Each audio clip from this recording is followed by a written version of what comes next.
കേരളത്തിൽ വിവിധ പ്രദേശങ്ങളിൽ ഇന്ന് മഴ ലഭിച്ചിരിക്കുന്നു. വരുന്ന 3 മണിക്കൂറിൽ കൂടുതൽ ജില്ലകളിൽ മഴയ്ക്ക് സാധ്യതയെന്ന് കാലാവസ്ഥാ വകുപ്പിന്റെ അറിയിപ്പും ലഭ്യമായിരിക്കുകയാണ്. ചക്രവാത ചുഴി രൂപപ്പെട്ടു.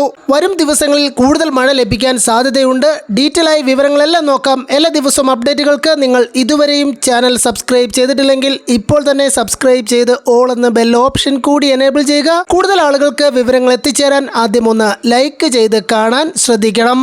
വരുന്ന 3 മണിക്കൂറിൽ കേരളത്തിലെ കൊല്ലം, പത്തനംതിട്ട, ആലപ്പുഴ, കോട്ടയം ജില്ലകളിൽ ഒറ്റപ്പെട്ട ഇടങ്ങളിൽ ഇടിമിന്നലോട് കൂടിയ നേരിയതോ മിതമായതോ ആയ മഴയ്ക്കും മണിക്കൂറിൽ 40 കിലോമീറ്റർ വരെ വേഗതയിൽ വീശിയേക്കാവുന്ന ശക്തമായ കാറ്റിനും സാധ്യതയുണ്ടെന്ന് കേന്ദ്ര കാലാവസ്ഥാ വകുപ്പ് അറിയിച്ചു.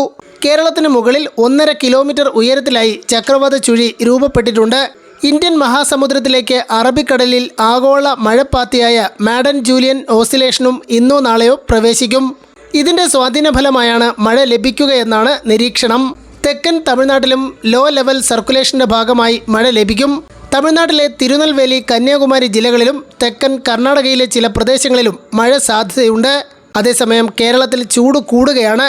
പാലക്കാട് ജില്ലയിൽ ഇന്നലെ ചൂട് 40.1 ഡിഗ്രി പിന്നിട്ടു. ചൂടിനെ തുടർന്നുള്ള മഞ്ഞ അലർട്ടും പ്രഖ്യാപിച്ചിട്ടുണ്ട്. കടുത്ത ചൂടിനെ തുടർന്ന് ഈ മാസം 31 വരെ വിവിധ ജില്ലകളിൽ കേന്ദ്ര കാലാവസ്ഥാ വകുപ്പ് യെല്ലോ അലർട്ട് രേഖപ്പെടുത്തി.